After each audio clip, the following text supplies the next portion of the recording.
Welcome to our channel. If you want to verify your SoFi account, follow these step-by-step instructions to ensure your account is properly secured and all features are accessible.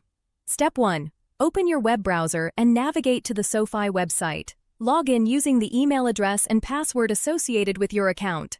Step 2. Click on your profile icon or username in the top right corner of the page and select Account Settings or Profile from the drop-down menu. Step 3. Look for the Verification or Security section within your account settings. This is where you can manage your account verification status. Step 4. Review the verification requirements. SoFi may ask you to verify your email address, phone number, or identity documents depending on the account type. Step 5. If email verification is required, check your inbox for a verification email from SoFi. Click the verification link provided in the email to confirm your email address. Step 6. For phone verification, enter your mobile number in the designated field and click Send Code. You will receive a verification code via SMS. Enter this code to verify your phone number.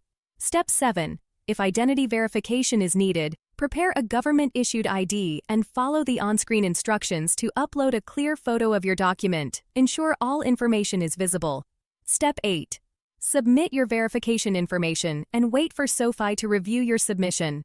This process may take a few minutes to several hours depending on the verification method. Step 9. Check your email or account dashboard for confirmation that your SoFi account has been successfully verified. You can now access all features available to verified users. Don't forget to like this video and subscribe to our channel.